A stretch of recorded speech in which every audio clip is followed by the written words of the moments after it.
Good morning विद्यार्थियों। आज की क्लास में हम लोग कक्षा 12 के इंग्लिश प्रोज का पहला चैप्टर हम लोग पढ़ेंगे। आप जानते हैं कि अब बोर्ड एग्जाम में एक पेपर हो गया है जिसमें सेक्शन ए, जैसे कि हाई स्कूल में होता है सेक्शन ए और सेक्शन बी। सेक्शन बी पूर्ण रूप से ग्रामर का पार्ट होगा और सेक्शन ए पूर्ण रूप से फर्स्ट पेपर का पार्ट होगा जिसमें प्रोज, पोएट्री, स्टोरी और ड्रामा पढ़ना है, जिसमें हम लोग आज पढ़ेंगे प्रोज का पहला चैप्टर जिसका नाम है a girl with A basket. A girl with A basket अर्थात टोकरी वाली लड़की या एक लड़की टोकरी के साथ। इस चैप्टर को लिखा है विलियम सी डगलस ने। विलियम सी डगलस अमेरिका के रहने वाले थे और वह अमेरिका के संयुक्त राज्य अमेरिका के सुप्रीम कोर्ट के जज थे। विश्व भ्रमण करना उनका बहुत बड़ा शौक था। गरीब लोगों के प्रति उनके अंदर बहुत सिंपैथी थी और उन्होंने 1950 में जब अपने भारतवर्ष के प्रधानमंत्री श्री स्वर्गीय पंडित जवाहरलाल नेहरू थे, उस समय उन्होंने भारत का भ्रमण किया। और आप जानते हैं कि आजादी हम लोग को सन 1947 में मिली थी और उसके जस्ट 2 या 3 साल बाद उन्होंने भारत का भ्रमण किया। एक्चुअली में इसमें 2 तरह की बातों का वर्णन उन्होंने इसमें किया है। एक तो जो यात्रा के दौरान उन्होंने देखा, सुना, समझा, उसका वर्णन उन्होंने इसमें किया है।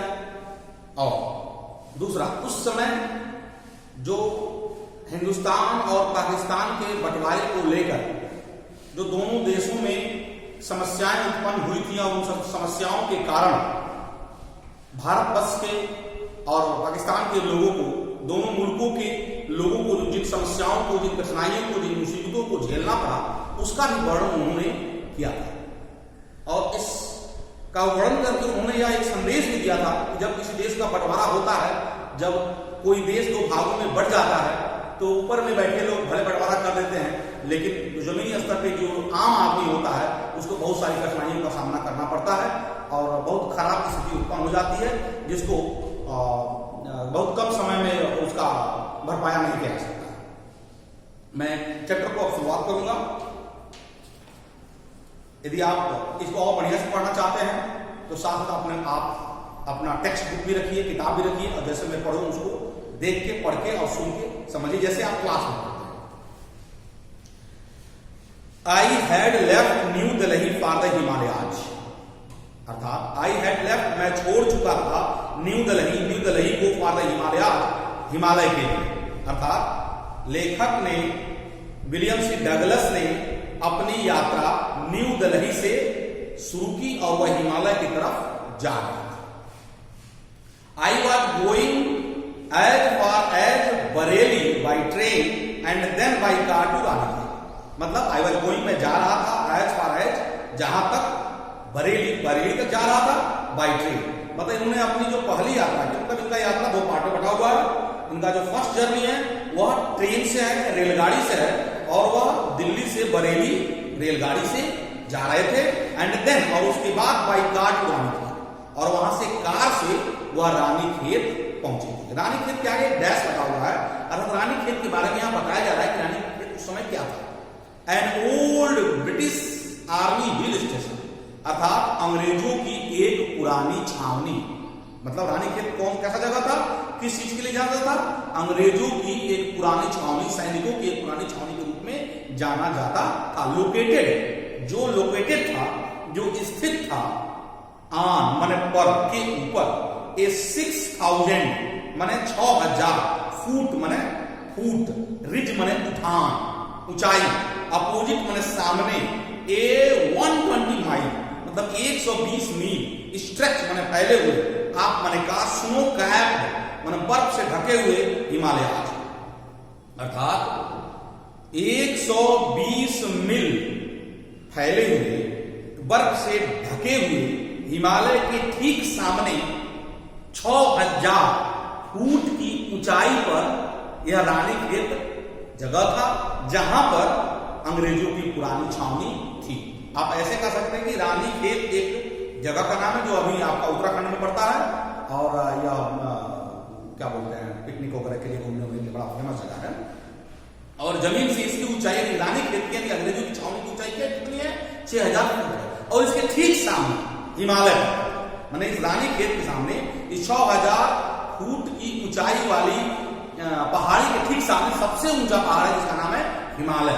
और हिमालय पर्वत 120 मील में फैला हुआ है, और यह उस समय बर्फ से ढका हुआ था। द ट्रेन वॉज स्लो, जो रेलगाड़ी थी वह एक पैसेंजर ट्रेन थी, धीरे धीरे चल रही थी। And it stopped at all the way stations, और यह रास्ते में पड़ने वाले सभी स्टेशनों पर रुकते हुए चलती थी। मतलब जो स्टेशन आया वहां रुकी, फिर वहां से दूसरे स्टेशन पर जाकर रुकी, और ऐसे आगे यह ट्रेन बढ़ते हुए चली जाती। At every stop I swung open the door of my compartment and walk to the platform. मतलब जिस भी प्लेटफॉर्म पर, जिस स्टेशन पर यह रेलगाड़ी रुकती थी, उस पर वह अपने कंपार्टमेंट का, अपने डब्बे का, जिस डब्बे में यह बैठे हुए थे, दरवाजा, खिड़की, दरवाजा खोलते थे और नीचे उसमें उतरते थे और प्लेटफॉर्म पर टहलते थे, वहां के लोगों को देखते थे, वहां के सिचुएशन को देखते थे और कुछ समझने का प्रयास करते थे। अर्थात लेखक ने अपनी यात्रा न्यू दिल्ली से हिमालय के लिए शुरू की। इनकी जो पहली यात्रा थी वह रेलगाड़ी से थी, या बरेली तक गए, उसके बाद यह रानीखेत गए। रानीखेत एक अंग्रेजों की पुरानी छावनी के रूप में उस समय जाना जाता था। रानीखेत की ऊंचाई 6000 फीट की थी, और इस रानीखेत के पहाड़ी के ठीक सामने हिमालय पर्वत है। वह हिमालय पर्वत बर्फ से ढका हुआ है और 120 मील में फैला हुआ है। और जिस ट्रेन में यात्रा कर रहे थे वह एक लोकल ट्रेन थी, धीरे धीरे चल रही थी, या हर एक स्टेशन पर रुक रही थी। और जिस भी स्टेशन पर रुकती थी, लेखक महोदय अपने कंपार्टमेंट के दरवाजों को खोलते थे, नीचे उतरते थे, प्लेटफॉर्म पर टहलते थे, सिचुएशन को देखते थे, समझते थे।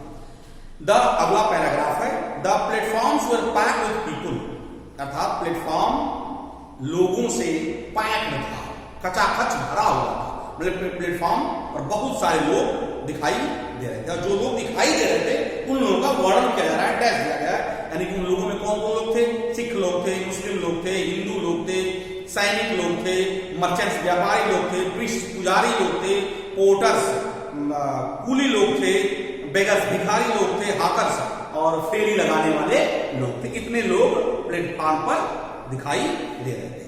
ऑलमोस्ट, लगभग, एवरीवन वर बेयर, लगभग सभी लोग नंगे पांव थे। And dressed in loose white garment, और सभी लोग ढीले ढाले सफेद रंग के वस्त्र पहने हुए थे। आई वुड आस्क एट लीस्ट, यहां से इंपॉर्टेंट है, बोर्ड एग्जाम में आता है, यहां से लेके लास्ट तक। I would ask at least कम से कम 3 people before I could find one who spoke English. मतलब चूंकि अंग्रेज थे, विलियम सी डगलस अमेरिका करने वाले थे, उनको सिर्फ अंग्रेजी भाषा आती थी, अंग्रेजी बोलना आता था, हिंदी आती नहीं थी, भोजपुरी आती नहीं थी। तो इसके लिए, इस समस्या को दूर करने के लिए पहले वह इंडियन लोगों से बात करते थे, और 2 या 3 या 4 लोगों से बात करने के बाद इनको एक ऐसा कोई व्यक्ति मिलता था जो अंग्रेजी बोल सकता था, उससे यह बात करते थे, बतियाते थे। We would talk world affairs, हम लोग विश्व के मामलों के बारे में बात करते थे। मतलब the writer and the English knowing person, ये दोनों लोग बात करते थे। अंग्रेजी जानने वाला व्यक्ति और लेखक महोदय दोनों लोग विश्व के मामलों के बारे में बात करते थे। एंड एवरी मेजर टॉपिक, और प्रत्येक महत्वपूर्ण विषय के बारे में बात करते थे। The news of the day produce, और उस दिन का जो सबसे महत्वपूर्ण समाचार होता था न्यूज़पेपर में, रेडियो में, उसके बारे में भी ये लोग बात करते थे। In this way I was trying to get a feel of the pulse of the nation, का मतलब राष्ट्र के नब्ज को पहचानना। यह एक फ्रेज है, to get a feel of the pulse of the nation, राष्ट्र के नब्ज को पहचानना, यहां तक यह एक फ्रेज है। महत्वपूर्ण भी आता भी बोल रहा है, to get a feel of the pulse. तो इस तरह से मैं राष्ट्र के नब्ज को पहचानने का प्रयास कर रहा था, अर्थात इसकी चेकिंग, तुलना करके, चेक करके, जांच करके, ओपिनियन, विचारों को अगेंस्ट, मतलब से ऑफिशियल एटीट्यूड्स एंड रिपोर्ट, मतलब ऑफिस के, कार्यालय के अभिलेखों में और दृष्टिकोणों में जो लिखा गया था, पढ़ा गया था, बताया गया था, उसकी तुलना वास्तविक चीजों को देखकर करके वह राष्ट्र के नब्ज को पहचानने का प्रयास करते थे। मतलब यह चेक करते थे कि जो किताब में लिखा गया है, जो अभिलेख में लिखा गया है, वो वास्तव में सही है कि नहीं है। अर्थात जिस प्लेटफॉर्म पर उतरते थे वह प्लेटफॉर्म लोगों से खचाखच भरा हुआ था। इसमें हिंदू लोग थे, मुस्लिम लोग थे, सिख लोग थे, सैनिक लोग थे, व्यापारी लोग थे, पुजारी लोग थे, कोडर लोग थे, भिखारी लोग थे, फेरी वाले थे, और ये सभी लोग लगभग ढील ढाले सफेद रंग के कपड़े पहने हुए थे। लेखक महोदय को अंग्रेजी के अलावा दूसरी भाषा बोलनी नहीं आती थी, इसलिए इंडियन लोगों से बात करते थे, और बात करने के बाद पश्चात जब कोई 2 या 3 लोगों के बाद कोई तीसरा या चौथा आदमी अंग्रेजी बोलने वाला मिलता था, जब विश्व के मामलों के बारे में बात करते थे, महत्वपूर्ण विषयों के बारे में बात करते थे, उस के समाचार के बारे में बात करते थे, और इस तरह से ऑफिशियल कार्यालयीय अभिलेखों और दृष्टिकोण की तुलना करके, लोगों के विचारों की तुलना करके, रियल सिचुएशन की तुलना करके राष्ट्र के मंच को पहचानने का प्रयास करते हैं। अगला पैराग्राफ में बताऊंगा, द रूट माने वह मार्ग। कौन सा मार्ग? वह मार्ग, अर्थात जिस मार्ग से यह जा रहे थे। बाई ले माने से होकर था, थ्रो माने से, मतलब यह मार्ग से होते हुए था। वन मीन्स एक, आप मीन्स में से, द रिचेस्ट माने सबसे समृद्ध ऑफ इंडिया एग्रीकल्चरल एरिया, अर्थात यह जो मार्ग था यह भारत के कृषि प्रधान क्षेत्रों में से एक था। मतलब जिस रास्ते से यह होकर जा रहे थे, जिस रास्ते से होकर इनका ट्रेन जा रहा था, वह रास्ता कृषि वाला क्षेत्र था, खेती वाला क्षेत्र था। वहां पर खेती बहुत समृद्ध थी, बहुत अच्छी मात्रा में वहां पर फसल होता था, अनाज होता था। This was the plain of the upper Ganga river, अर्थात यह गंगा नदी का ऊपरी मैदानी भाग, मतलब ऊंचासी वाला, ऊंचासी को बोलते मतलब ऊंचा वाला भाग था, जहां से यह ट्रेन जा रहा था, गुजर रहा था। 1000 फीट एबव सी लेवल, जो यह ऊंचाई, जिस ऊंचाई पर यह यात्रा कर रहे थे, यह मार्ग बना हुआ था, यह समुद्री लेवल से लगभग 1000 फुट के ऊपर पर था। बट ट्रॉपिकल, लेकिन उष्णकटिबंधीय था। यह एक जियोग्राफिकल भौगोलिक शब्द है, जिसका मतलब होता है जहां पर बराबर मात्रा में गर्मी पड़ती है, जहां बराबर मात्रा में बरसात होती है, जहां बराबर मात्रा में जाड़ा पड़ती है, उसको हम ट्रॉपिकल एरिया बोलते हैं। मतलब जिस मार्ग से यात्रा करके जा रहे थे वह एक ट्रॉपिकल क्षेत्र था। द गंगा वाज डाउन सी, अर्थात गंगा नदी का जो बालू था, सिल्ट था, वो भूरे रंग का था। सूलन विद फ्लड वाटर था, उस समय गंगा नदी में बाढ़ आया हुआ था, और बाढ़ का पानी, गंगा नदी में आए हुए बाढ़ का पानी चारों तरफ उफनाया हुआ था, फैला हुआ था। इट्स ओवरफ्लो, इसका उफान, किसका उफान? गंगा नदी के पानी का उफान इनऑनडेटिंग, ढके हुए था thousands of acres of rice, अर्थात हजारों एकड़ धान की खेती को यह गंगा नदी का बाढ़ का पानी ढके हुए था। मतलब जितना भी खेत अगल बगल में दिखाई दे रहा था, दूर दूर तक वह सब गंगा नदी के बाढ़ के पानी से ढके हुए दिखाई दे रहे थे। टू द नॉर्थ, अर्थात उत्तर की दिशा में वह जंगल, उत्तर की दिशा में क्या थे? जंगल, मतलब इन्होंने इस रास्ते में जंगल भी देखे। ग्रेट एक्सपेंसेस, एक्सपेंसेस मींस विस्तार, बहुत बड़ा विस्तार था, ऑफ ग्रास, घास का। हायर देन ए मैन्स हेड, अर्थात मनुष्य के सर से ऊपर घास का बहुत बड़ा विस्तार दिखाई देता। मतलब इन्होंने रास्ते में जंगल देखे, और जंगल में इन्होंने देखा कि घास बहुत लंबे लंबे घास, जो मनुष्य से भी बड़े बड़े थे, वो घास दिखाई देते थे, बहुत दूर दूर तक फैले हुए थे।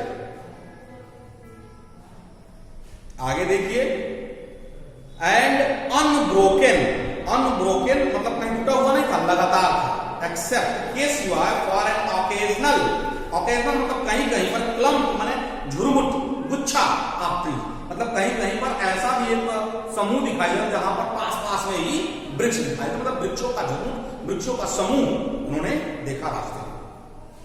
आगे क्या है? और इन वृक्षों के झुरमुट में क्या थे? घर, the home of tigers, elephants, pythons and cobra, मतलब इस वृक्ष के झुरमुट में टाइगर के, एलिफेंट के, पिथॉन्स के और कोबरा के घर थे। Everywhere else there was flat land running to the horizon, और इसके अलावा इनको समतल भूमि भी दिखाई दी। समतल भूमि ऐसे दिखाई दी जो हॉरिजन है, नीचे दिखता है। ऐसा होता है ना, जब बहुत दूर तक समतल भूमि दिखाई देती है, कहीं रास्ते में कुछ भी दिखाई नहीं देता, ऐसा लगता है कि आसमान और धरती एक दूसरे को टच कर रहे हैं, ऐसे इनको दिखाई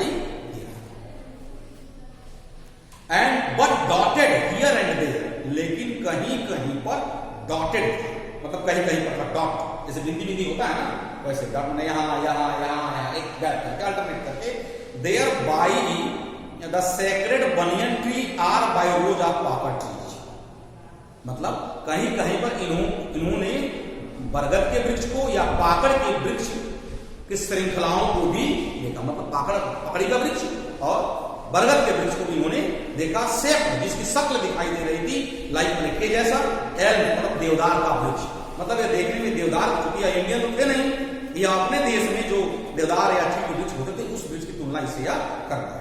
मतलब इन्होंने जो पाकड़ और बनियन ट्री देखा वह एल्म की शक्ल में दिखाई दे रहा था, पाकड़ के वृक्ष एल्म के क्या बोलते हैं देवदार के वृक्ष के रूप में यह दिखाई दे रहा था। And having thick twisted Trunks, और इसकी तनाएं मुड़ी हुई थी, इसकी तनाएं मुड़ी हुई थी। Hot humid air was moving in from the south west, अर्थात दक्षिण पश्चिम की दिशा से गर्म और नम हवा अंदर की तरफ आ रही थी। Monkeys, some of their mothers with babies clinging to them and riding underneath some of trees at the stations looking for food, मतलब इन्होंने रास्ते में जो प्लेटफॉर्म पड़े, स्टेशन पड़े, उस बहुत सारे प्लेटफॉर्म पर वृक्ष थे और उस वृक्ष पर बहुत सारे बंदर बैठे हुए थे। उन बंदरों में बहुत सारे ऐसे भी बंदर थे जो मादा बंदर थे, माता बंदर थे, और जिनके शरीर से उनके बच्चे चिपके हुए दिखाई दे रहे थे और भोजन की तलाश में वह वृक्ष से प्लेटफॉर्म पर कूद जाया करते थे और भोजन लेकर भग जाया करते थे। The villages we passed had walls made of mud mixed with water and cow dung, अर्थात उन्होंने बहुत सारे गांव भी देखे और उन गांवों में बहुत सारे घर थे, और ये घर जो थे इन घर की जो दीवारें थी वह मिट्टी की, कीचड़ की और गाय के गोबर, काउडंग, गाय के गोबर से और पानी से इसको बनाया गया। देयर पिक्ड रूप्स वेयर थैच्ड, और इनके जो रूप्स थे, इनके जो छत थे वह छप्पर के बने थे। हम देखते हैं अपने गांव वगैरह में जो मड़ई होता है उसको, या बंगला होता है जैसे वो बनता है मड़ई, आप लोग देखेंगे इसको पलानी भी कहते हैं, उस टाइप। मैं अभी इसको और एक्सप्लेन करूंगा। Bundles of grass tied bamboo means बांस, पोल्स मींस पोल, खंभा, स्ट्रेच फैला हुआ अक्रॉस द रैफ्टर्स, मतलब जैसे मड़ई कैसे बनता है, बांस को काट के ऐसे ऐसे बिछाया जाता है, फिर ऐसे ऐसे बिछाया जाता है, और फिर उस बांस को बांध दिया जाता है, मतलब आप ऐसे समझ सकते हैं, जैसे मान लीजिए ऐसे बना दिया गया, ऐसे ऐसे ऐसे, और फिर ऐसे ऐसे ऐसे ऐसे, और यहाँ बांध दिया गया, यहाँ बांध दिया गया, यहाँ बांध दिया गया, यहाँ बांध दिया गया, यहाँ बांध दिया गया, ऐसे ऐसे ऐसे ऐसे इसको बांध दिया गया। और ये बांधने के बाद इस पर जो घास होता है जिसको हम लोग अपने तरफ मूंछ कहते हैं उसको इस पर बिछा देते हैं और फिर इसको इसमें बांध देते हैं, ऐसे तो बना दिया गया। और ऐसे करके जो दीवार है उसको ऐसे, और उसके ऊपर एक बल्ली लगता है, एक बल्ली, मतलब जैसे मान लीजिए आपका ये हो गया ऐसे ऐसे, और इस पर एक बल्ली लग गया, इस पर बिछा दिया गया, इस पर बिछा दिया गया, ऐसे जैसे मड़ई आप लोग देखेंगे वैसे इसको बनाए गए थे। और इन्हीं के छप्पर थे, क्या थे, that day the pumpkin vines means लताएं, that grew over them were in bloom trailing streaks of yellow over drab means मटमैला, वॉल्स मींस दीवार, अर्थात इस पर कद्दू के माने लौकी के, कोहड़ा के जो लताएं थी, क्रीपर थे, वाइन्स थे, वह इस पर लटकते हुए पीले रंग की दिखाई दे रहे थे। आगे मैं बढ़ूंगा। At one station my routine of talking to the people was interrupted, अर्थात लोगों से बात करने का जो प्रत्येक स्टेशन पर सिलसिला था वह एक स्टेशन पर रुक गया, बाधित हो गया। As soon as I alighted, a group of young children gathered around, तो जैसे ही उस प्लेटफॉर्म पर वह उतरे एक बच्चों का समूह उनके चारों तरफ इकट्ठा हो गया। They were selling baskets, वे लोग टोकरियां बेच रहे थे। हैंड टू हैंड, ये टोकरियां हाथ के बनाए हुए थे। Read baskets with simple design and patterns, और यह सरकंडे के बनाए गए थे, बहुत ही साधारण नमूने के थे और प्रकार के थे। दे हेल्ड द बास्केट्स हाई, ये लोग टोकरियों को ऊपर ऐसे लेकर घूम रहे थे। साउटिंग वर्ड्स, और कुछ शब्द बोल रहे थे। आई डिड नॉट नो, जिसे इसके बारे में मेरे को कुछ भी पता नहीं था। बट कन्वेइंग अनस्ट्रिक्टली देयर डिजायर, मतलब ये कहने का ये बच्चे टोकरियों को लेके ऐसे ऐसे, मतलब टोकरी ले लो टोकरी ले लो टोकरी ले लो, ऐसे ऐसे कर चार बंदे इकट्ठे हुए तो लोग भी यही बोल रहे थे, टोकरी ले लो टोकरी ले लो।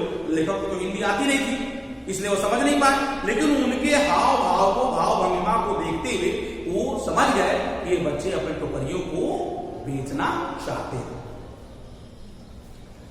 आज के लिए बस इतना ही। अब नेक्स्ट पार्ट में मैं इसका बनाऊंगा, इसको आप ध्यानपूर्वक सुनिएगा और समझिएगा। मैं एक बार इसका पूरा हिंदी वर्जन बनाऊंगा और एक बार जो इसमें इंपॉर्टेंट एक्सप्लेनेशन होगा उसको मैं बता दूंगा। ओके, बहुत बहुत धन्यवाद, थैंक यू।